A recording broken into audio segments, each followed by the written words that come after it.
Wait. So wait. Okay. So the interview, okay, Mhm. has two different parts. The first part is focused Okay. on your migrant condition, acculturation, cultural shock, and the Okay. differences between your home country and Spain. Okay. Right. Yeah. The the first question I ask you as a friend and as a journalist who Are wants you're a journalist, huh? who wants to break the ice. So Okay.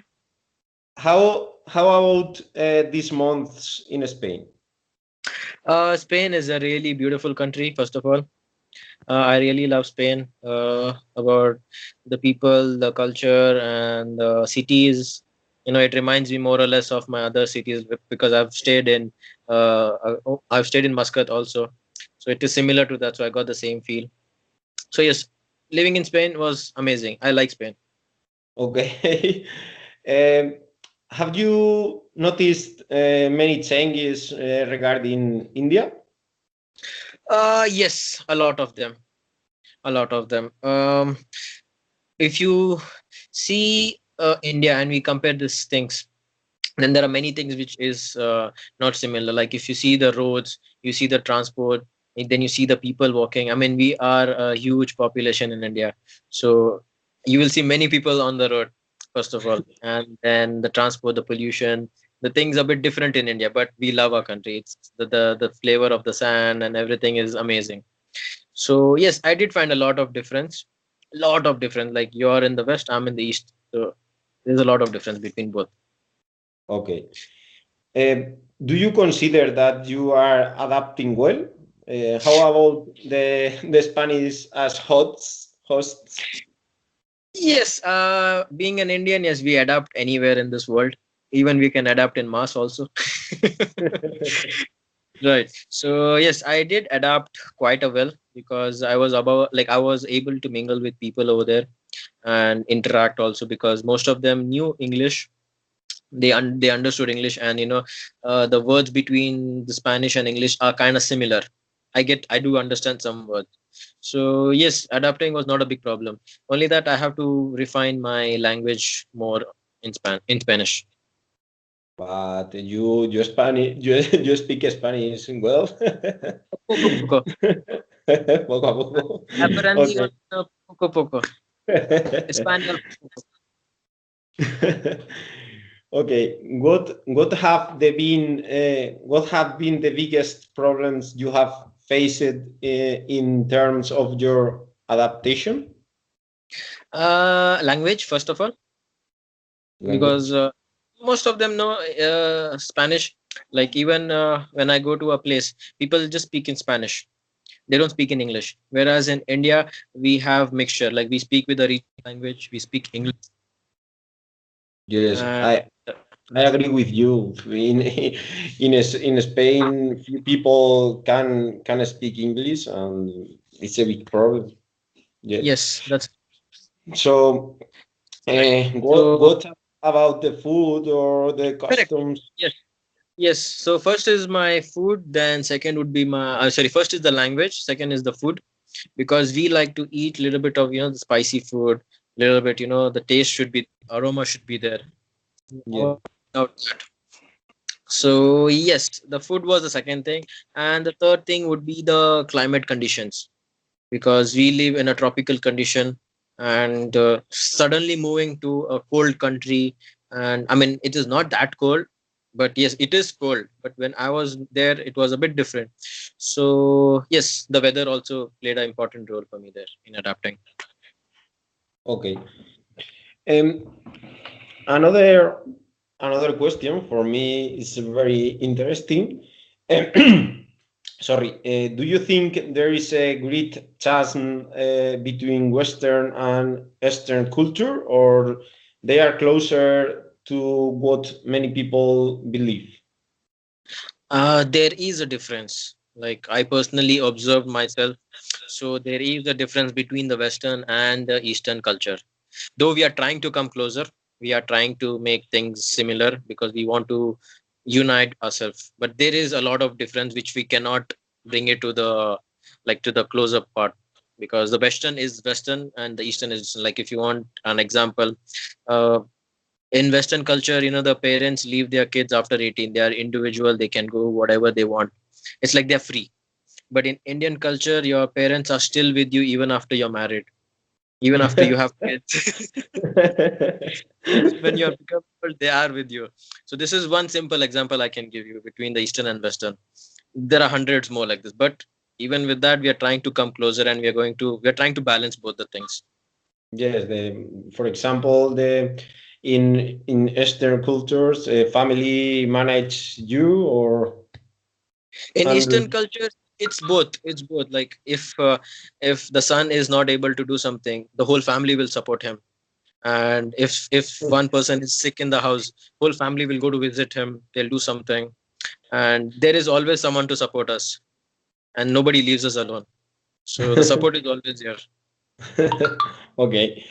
Beyond the stereotypes, what are for you the great values and the great deficiencies of the Spanish society and culture? Everything is good.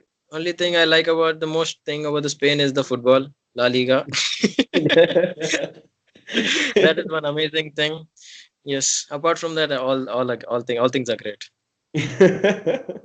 The Liga is the worst. Is Yes. the yes.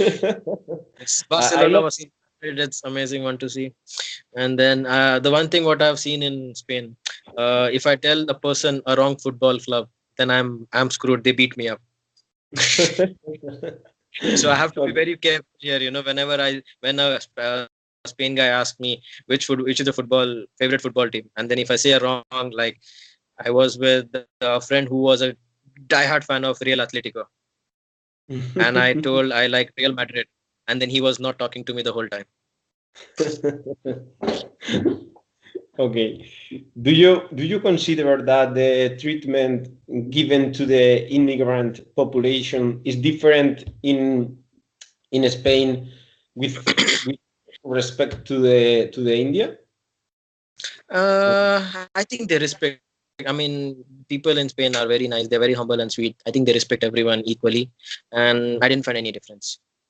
Yes. Even yes, even when I was walking on the street, this is not the immigrants or the other, but an example, like I was walking and there was a police, and they were so nice to me. And they when I wanted some help on the road, they're nice. They don't treat us as an immigrant, as a separate from another place. They don't rationalize themselves, or they don't create any racism. So they're nice, and I didn't Okay. find any difference. That, yeah. Okay. Uh, what job would you like to do when you finally settle in Spain? Do you know any stereotype about the jobs that the Indian community in Spain performs? Yes, I mean, I would first like to work in Spain and see how is the organization and how is work, because I like to have good experience of all the things, as I have many different fields in my line. So I would like to work first, and then I would see what is missing in that place. And being a good person, a businessman, I think I will start something of my own sooner or later. And yeah, I would put up a business later in Spain, because I feel there is something missing in Spain which I can complete. Okay. The second part of the interview, okay, has focused on the sociolinguistic panorama in your country, in India. Okay. Uh, First of all, don't you get a strange feeling that speaks of linguistic variety in Spain, taking into account that in India you group by families of language, no language, families of language. Okay, so you're asking me about in India languages, like whether I find it strange having many multiple languages. Mhm. I mean, you're asking me the question if I find it strange in India that I have many languages here. No, no. I I tried to ask you that in Spain, many people Uh-huh. say that there are many languages, and in Spain, people speak Catalan, Spanish, Basque, Gallego, and English a bit.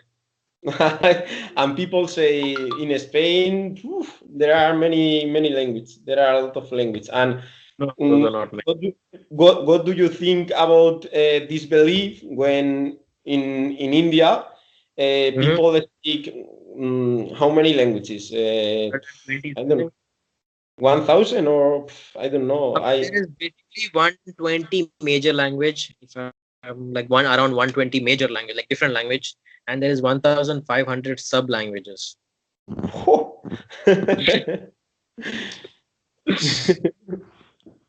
This is a variety, no? I mean, yes, see, like in Spain, I don't know, like there are just 4 5 languages which people speak. But if you come and see in India, there are like I told you, there are like 1,500 languages. But I can still speak to all these 1,500 language people. We still have the common things between us. We have a one major language which all of us understand, and yes, it's not a problem here. You can go to any part of India, and we can easily communicate. That's why we are able to understand and adapt in other places faster. Um, in in a country with so many languages and dialects like India, most of which you will never learn, okay? Mhm. Yes. It it's impossible. it's Yes. it's possible to feel fully Indian, or it's precisely that chaos and ignorance of a large part of the linguistic heritage that is the hallmark of the Indian citizen. Well, if you are born in India, you're a full Indian. You're Yeah. not yes, you're not discriminated between the languages or some places. You're born in the north of India or south of India, east of India. No, you're born in India, you're a full Indian. So there is no judging between you whether you're north and south. But now the situation a bit different. Like, now, I mean, I could say some politics and some things are happening. So people have started to discriminate between, the south and the north and the east and the west and things like that. But I feel I'm a full Indian because I'm born in India. And no matter I go to the north or the south, I am an Indian man. I am jealous because for you it's very easy, but in Spain normally politicians are behind the language, and it's a Yes. chaos. Not just, For you, I mean, even I find that same thing here. Like even here, politicians right now, okay, in this present scenario, if you see the media in India, they are kind of into this now languages and changing the names of the places. They want to become, like we have major religion is Hinduism, Islam, and then come Christianity and other few other like Sikhism, Jainism.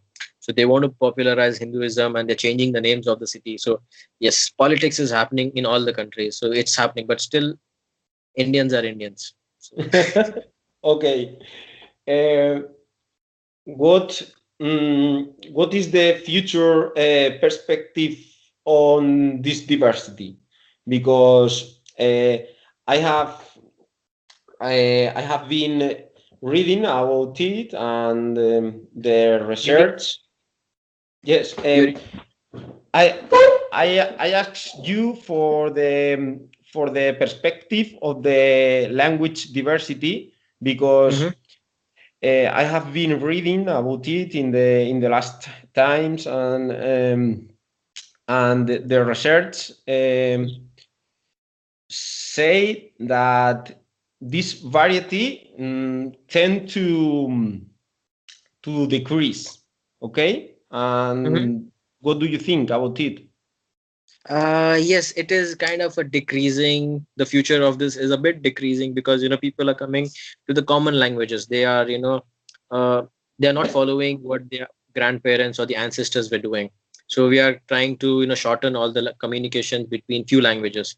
And I think the future generation will not get to speak or get not might not know the present languages what we are speaking, because everybody is just speaking the one regional language, English, and one sub language, but they don't know the other sub languages what we speak. So, and because even our kids, not my kids, my niece, if I have to say, my for example, they will not know the sub languages because nobody in our family speaks sub languages right now. It's only between my elder, like my dad and my dad's family friends, they speak that language. So I think the future is depleting in this because Okay. nobody's following. And yeah, yeah, that's it. It's not happening, and we are not even making any books or everything. All the teaching in the school is happening in English or the regional language. Internet is filled with English, so everyone speaks English. So English is becoming one common language, and plus with one subnormal language. Bad. Okay. Um, do you think that this linguistic diversity benefit or rather harms it? Benefits uh, India or harms it? I mean, I would not see any benefit or harm as such, but it would be just that we are losing. It's not like a harm. We are losing our charism. We are losing our image. Like India is supposed to be known for so many languages and everything, and it is popular for that. Like if you say any outside person, I'm from India, they'll be like, oh wow, you should be knowing many languages. That would be the first thing in someone's mind. So yeah, I think it will not harm us, but we are just losing some things. We are losing our values. That's it. Okay. Mhm. Um, what relationships can be established between the economy and the linguistic diversity of India? Um, I am very interested in this question because I think that the English language is related to upper class in India, and I have two questions more about it, but Mhm. I am very interested in your opinion about this question. Okay, the opinion on the economy and the linguistic diversity of India. The economy, I mean, you're asking the economy diversity and the linguistic diversity of India? You know, I I am trying to ask you the relationship between economic because Mhm. between economy and the language and the linguistic panorama. Okay, so in the economy of this part, so what happens is both go side by side. Now, as we are becoming in like the 20th century, everyone is becoming more into an English language. There's English and there is Chinese and some European languages coming, but mostly everyone speaks these two languages everywhere. So I would say both are going side by side, and these major languages are playing in the economy more. And I would not say the other sub languages and all the other linguistic paradigms are affecting the economy in this. No, they would not affect anywhere. Okay, in other words or from other perspective, uh, Mhm. is language a criterion of differentiation or even social segregation in India? Is English the language of the middle, upper classes? Right. So before, I would say before like couple of years back, maybe 10 years back, you know English, you are a big man, you are a manager, you know good things. Because English was considered as an upper language. You speak English, you get a job. You have no graduation, you have no degree, but you speak English, you will get a job. You speak English, you will get many girlfriends.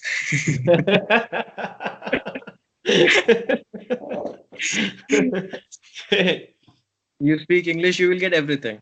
So yes, English was considered as an upper class language, and you speak English, I mean, you're a good person, you're a high, and everyone is gone.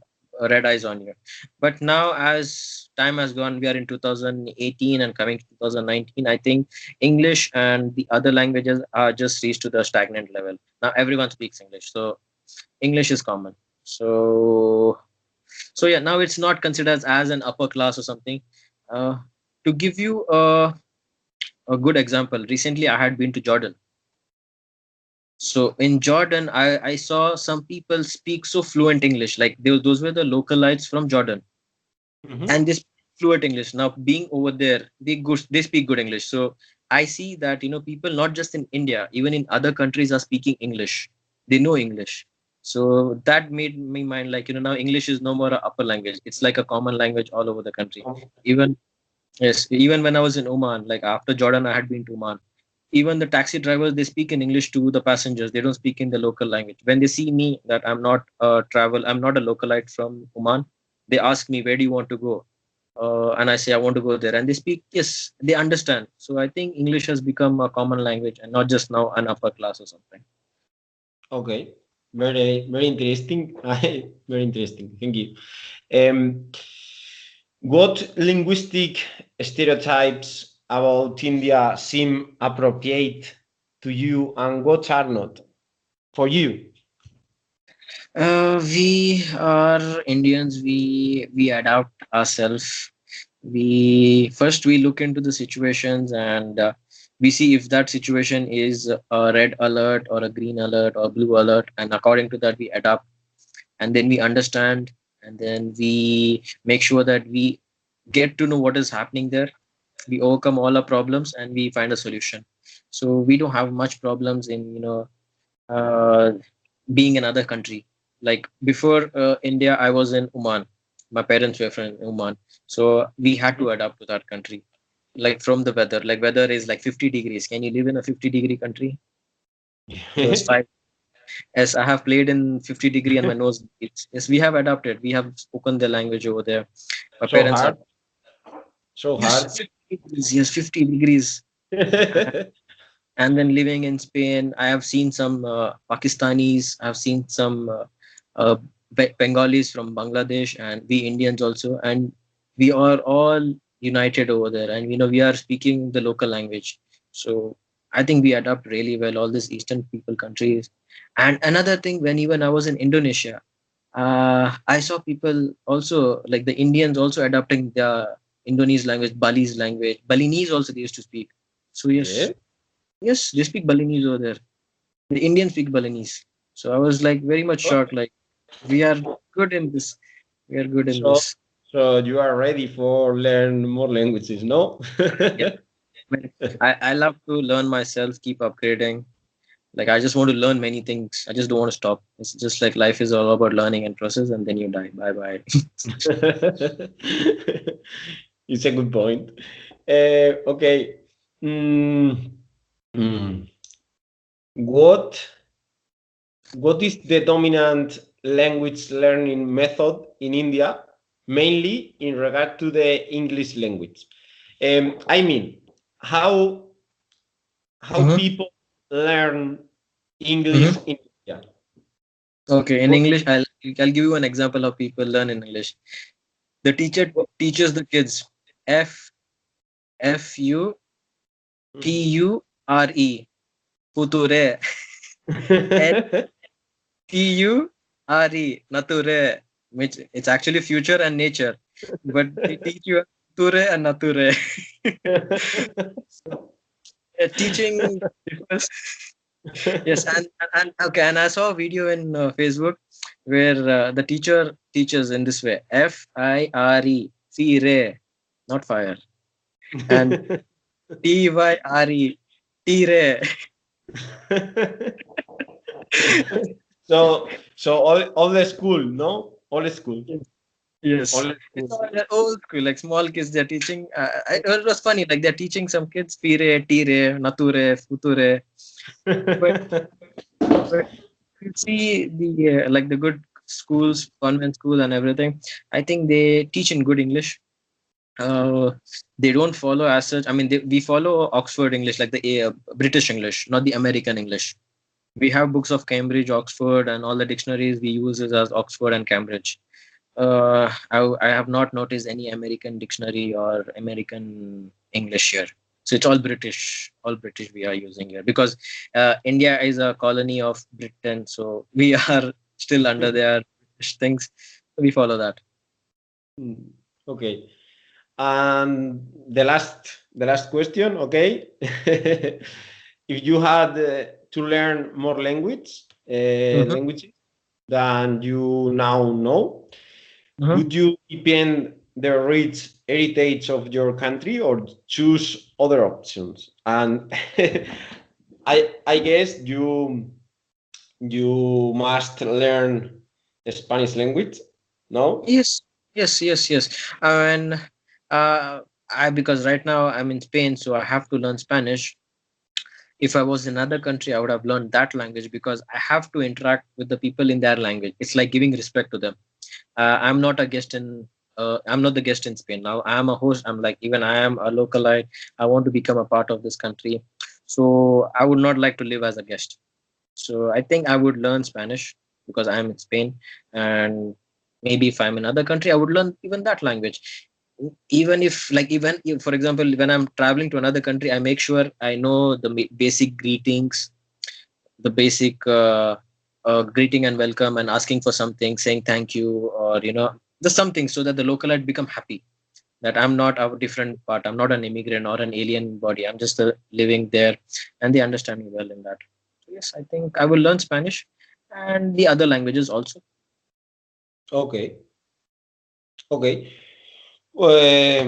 It's then. Thank you very much, and Yeah. I I have learned a lot. So thank you, and I I hope you regret you. Sorry, I hope you come to Spain soon, Yes, and